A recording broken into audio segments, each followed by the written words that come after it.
In this video, we're going to take a look at a few more tools in Edison, and first up is the Convolution reverb.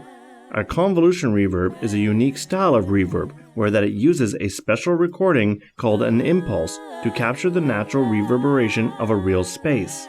This impulse is then used to apply that reverb sound to the selected audio. The convolution reverb can be found in the spectral section of the Tools menu. Once you select the tool, the interface will appear. A default impulse is loaded so that you can hear the effects right away.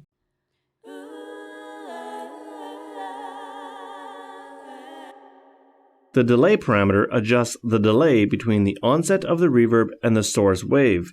In a real space, there is a delay between the sound and the first reverb bouncing back from the walls or objects in it. You can select your impulse file by clicking on the impulse title.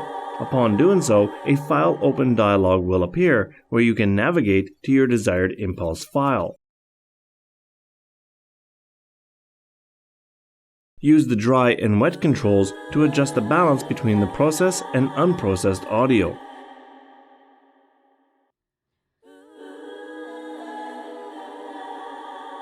Along the top of the spectrum window is the scroller that can be used to quickly zoom in or out. And below the spectrum window are the envelope editor selector icons, allowing you to select an envelope that you wish to edit.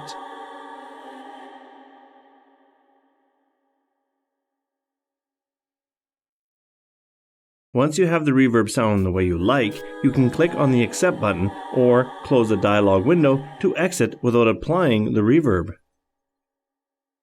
The next tool is the Blur tool. This is another common tool found throughout FL Studio. After selecting the tool from the Spectrum section of the Tools menu, the Blur tool dialog will appear. You can adjust the amount of blur that is applied. Use the delay parameter to adjust the start time of the blur effect. And use the mix parameter to control the balance between the affected and unaffected audio.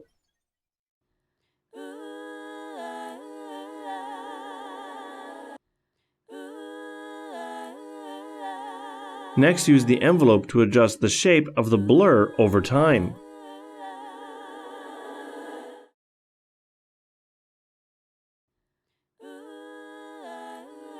And again, to apply the changes, simply click on Accept, or close the window to leave without applying the changes.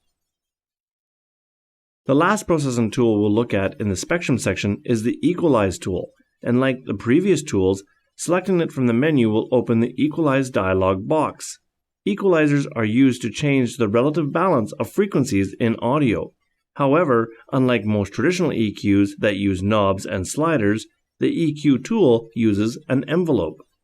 By adding and adjusting the anchor points up or down relative to the middle starting position, you are either boosting or reducing a gain of frequencies along the curve.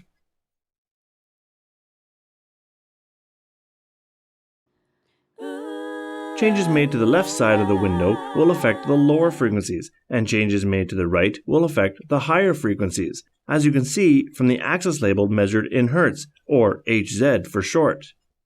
You can add anchor points and adjust the tension handle type and shape to build a custom EQ curve.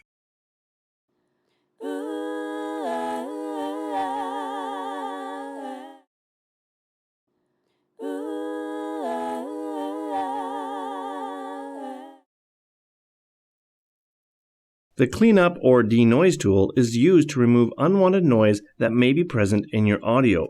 The Cleanup tool works in a similar manner as the noise gate, but does so over a range of frequency bands, rather than a single band across the whole frequency range.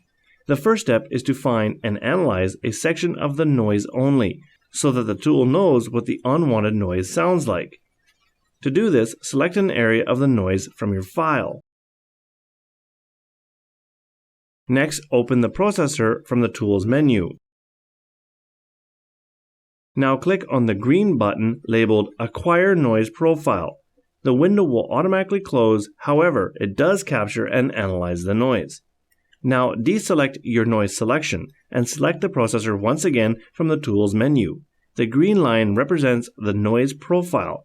Anything that falls below the green line will be removed.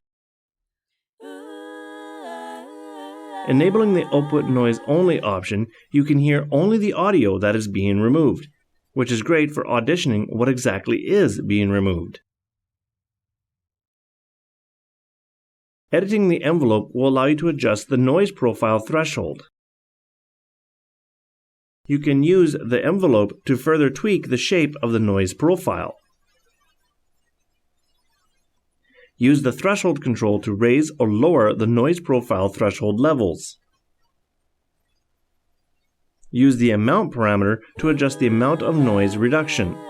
Using the output noise only option will come in handy here, as this will allow you to hear clearly the amount of noise being removed.